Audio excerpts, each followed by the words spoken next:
pinayagan pumunta dun sa kasal ni Ate Lucinda. Dito, baka doon na daw ako tumira sa San Dionisio. Susunduin na daw ako dito sa bahay sa Maynila. Kagabi ka pa umiiyak ka. Ano ka ba naman? Si Rosa Camila na naman ba yan? Hindi ko na kasi alam kung ano itong nangyayari sa pamilya namin. Dapat siguro masanay na ako na nawawala-wala siya sa akin, pero hindi pa rin eh. Mas lalo yata akong natatakot ngayon. Eh, di sana hindi mo na siya pinayagang pumunta ng San Dionisio. O kaya naman sana sumama ka na. Hindi naman ganyan dadaanin mo naman sa iyak. Hirapan ako. Kapag tinikis ko si Leandro at hindi ko pinayagan si Rosa Camila, baka yun ang katapusan namin ni Leandro. Uy, kaya nga, di dapat sana sumama ka na sa San Dionisio. Eh, hindi eh. Aattend ka pa ng kasal na yan. Hindi ko pwedeng sirain ang silitang binitawan ko para kay Lucinda. Ano na lang sasabihin ni Rosa Camila sa akin? Alicia, ano ba ang mas mahalaga sa'yo? Yung binitawan mong salita sa ibang tao o yung pamilya mo? Alicia, kung minsan magkahiwalay ang dalawang bagay na yan, eh baka dapat mamili ka na. Hindi ko kaya. Naduduwag ako. Naduduwag ako lalo kapag ginagamit ni Leandro si Rosa Camila. Hindi ako makapag-isip ng matino. Huwag kang magagalit sa akin. May itatanong ako sa'yo. Mahal mo pa ba si Leandro o takot na lang ang nananaig sa'yo? Kahit anong mangyari, tayo pa rin ang pamilya ni Lucinda, Ma. Eh kung tuluyan mawala ng amor na yan si Leandro sa atin, ha? Noon pa man, hindi na natin nakuha ng buong-buong amor na yan. Matuloy o hindi ang kasal ni Lucinda, hindi na magbabago yon. Kaya ibigay na natin kay Lucinda ang araw ng kasal niya. Ikaw naman kung magsalita, parang hindi ako ang naaawa kay Lucinda. Eh, wag na kayong maawa sa kanya. Tulungan na lang natin siya, Ma. Welcome back, Rosa Camila. Alam mo bang kayo nakapahinihintay ng daddy mo? Salamat po, Attorney. Ano po yun? Wala. Sige, mauna ka na sa kotse, ha? May tatawagan lang sa cellphone.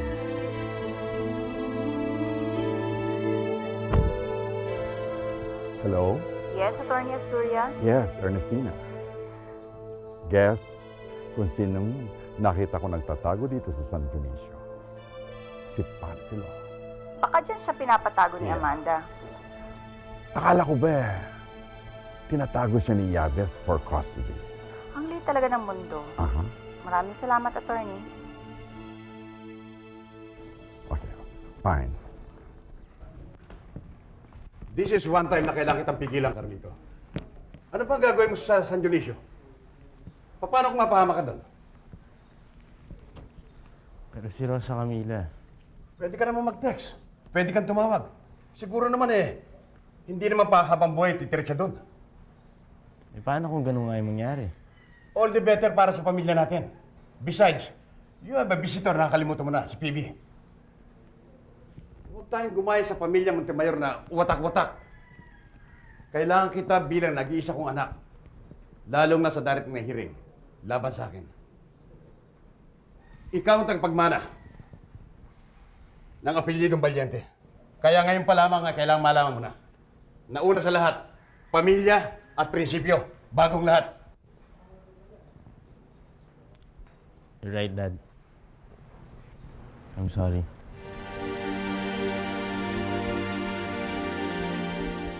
Gusto mo na pala si Carlos, ha?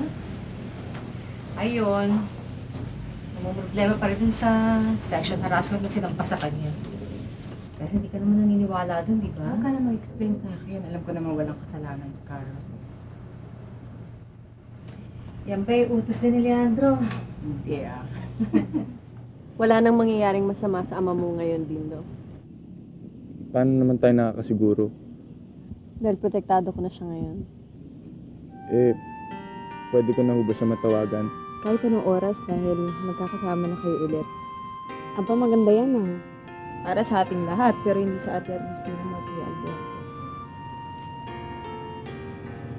O paano? Nauna na kami. Mag-ingat kayo, ha? Salamat po. Everything set for the hearing? You bet. Walang problema? Trust me, Alberto. I do. Ang kinakatakot ko lang baka may sikreto kung hindi ko alam. Alam mo, kailangan malinis ka humarap sa ethics committee. Sa kaso sinumpa mo kay Belen. Hindi naman ako pagdito sa larong ito, Alberto.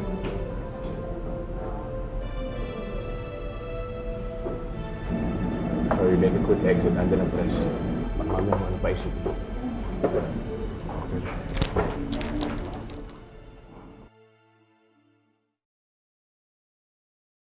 Rosa Camila? Kumusta ang social work mo? Matagal na rin po akong hindi nakakabalik doon, Dad. Mula po nung makidnap kami ni Ate Ernestina. Hindi mo ba namimiss ito? Opo, Dad. Bakit hindi ka dito mag-umpisa ng welfare? Dad? Maganda naman ang universidad dito. At dito ka na rin mag-aral. Pero si Mommy po, Dito natitira si Alicia. Kasama ang Tito Emil mo at ang asawa niya. At dito ka na rin mag-aral.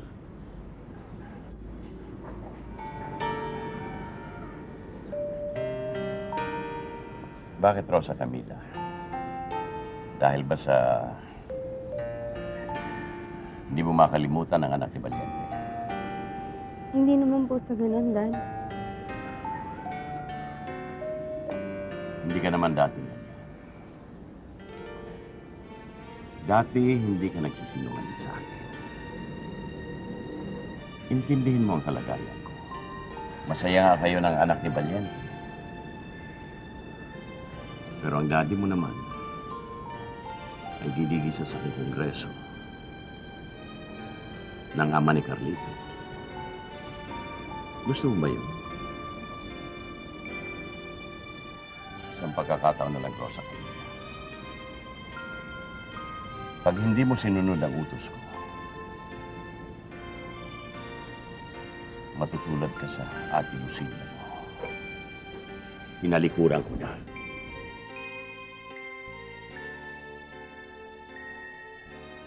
Mamayang gabi, may darating na bisita.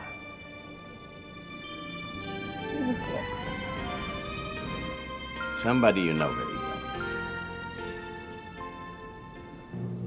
Bukas na ang kasal natin. Bakit? Nervous na. Siya nga pala. Darating yung pamilya ko.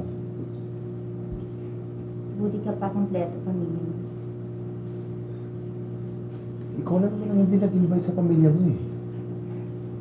Gusto mo naman ba magkagulo, ha? Siya nga pala tumawag si Mami. Hindi raw makakapunta nung inimbita mong si Rosa Camila. Napunta siya ni Daddy sa San Dionisio.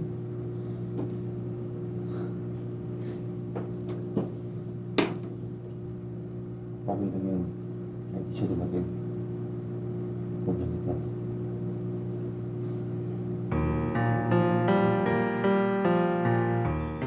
So, dalawa na kayong magkapatid ni Luella.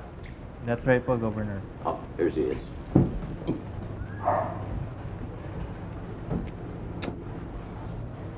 Rosa Camila, naalala mo ba si Ethan? Of course, Ethan, Jonathan Quirino. That's right. Kumusta, Rosa Camila? Eto, hindi na naghaba ng buhok. Paano nung bata tayo? Hatak ka na hatak ng braids ko. O bakit hindi ata kita na pagkakakita dito sa San Dionisio? Eh, madalas ako dito. Si Rosa Camila kasi, meron kang tinitingnan at may tinititigan. Dito na nga pala nakabase si Ethan. At nag-aaral siya rito sa San Dionisio University. Kumukuha ka ng accountancy for your pre-law, right? Right. Nandun ako ng fiesta. Dapat noon pa kita bibisitahin.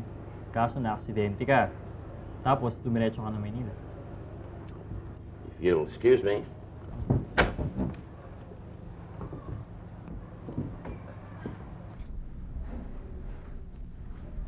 Penny for your thought. Wala naman penny sa atin eh. 5 tsaka si Jess ang gamit sa atin. Oo nga pala, nakalimutan ko. Well, a peso for your thought then. Stupid of me ka naman. Siyempre, si Rosa Camila, right? Alam mo, naiintindihan kita. Talaga? Ganyan din kasi ako, Lola. Kung iniwan ako sa States. Parate, kulang naman ang isip ko.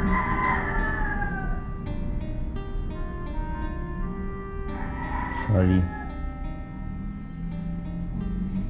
Ang swerte ni Rosa Camila. Ako lang at ang yaya ko ngayon sa bahay namin.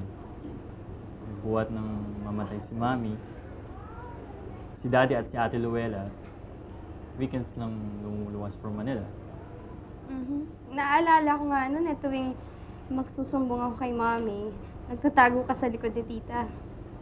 Alam mo ba kung ano sinasabi niya sa akin kapag nagsusumbo ka sa kanya? Ano? Sabi sa akin ni Mami, kapag nagkukulitan daw tayong dalawa, hindi raw tayong malayong magkatuluyan. Ako naman, naniniwala. Kaya hanggang ngayon, ikaw pa rin ang hinahanap-hanap ko. Ang magaling mong kapalit sa posisyon mo, alam ko na kung saan niya tinatago si Pamphilo. Saan? Sa San Dionisio. Sino naman ang mag-aakala na doon niya itatago si Pamphilo? Kung okay na pala kay Daddy yung kidnapping case, ba't pa natin harapin si Panfilo? Siyempre, kailangan walang maiiwang kalat.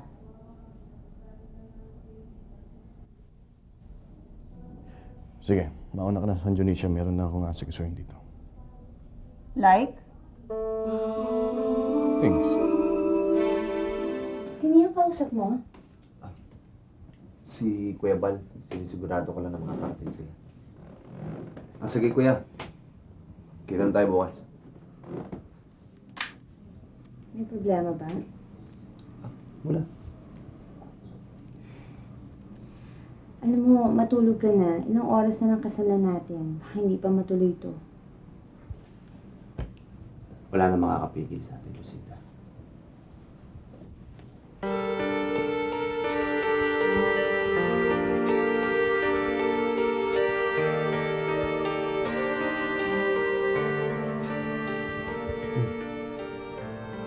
Bakit mo napunta? Ano naisip ko lang, ang dami kasing kumukontra sa atin. Makakaya natin to.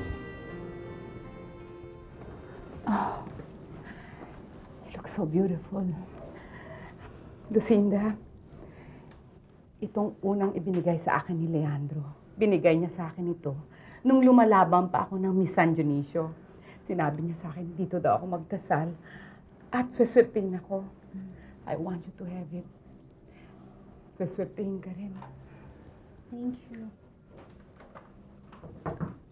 Lucinda, bigay ito ni Tita Alicia. Sabi niya, ito daw ang unang regalong bubuksan mo. O, halika, buksan na natin ito. Ano kaya yan?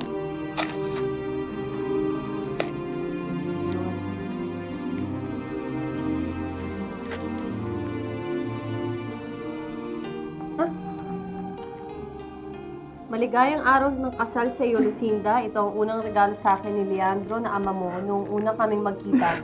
Binibigay ko ngayon sa iyo, Alicia.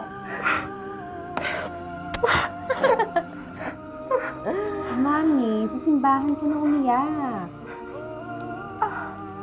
I'm crying kasi natutuwa ako sa iyo. Ikakasal ka sa simbahan, hindi katulad namin eh. Alicia. Ito, Lucinda. Ito, gamitin mo sa kasal mo mamaya. Gamitin mo ito mamaya, ha? Okay. Ang bagay sa'yo. Oh! Basta ako mag-escort sa'yo, ha? Baka nandingin ni Daddy yan. Hindi. Hiniram ko yan kay Luella. Kaya isusoli mo yan pagkatapos ng kasal mo. Yan yung something borrowed mo. But I will escort you. Mami, ilang beses ko ba sasabihin sa'yo? Ang groom lang ang sinasamahan ng mami sa kotse, hindi ang bride.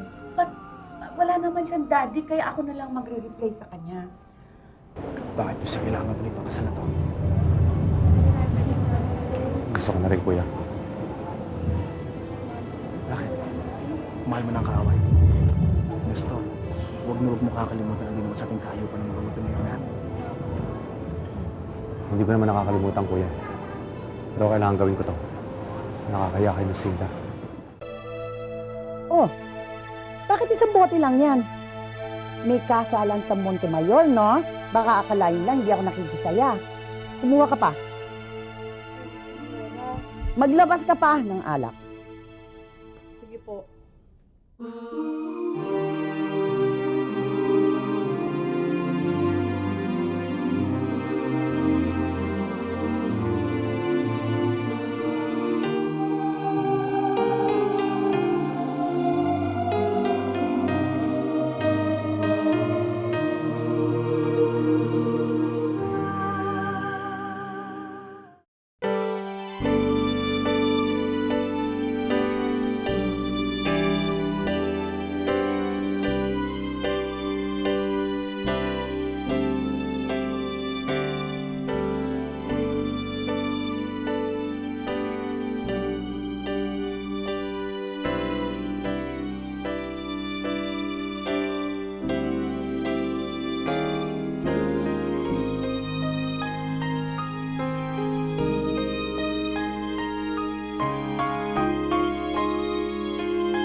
Di na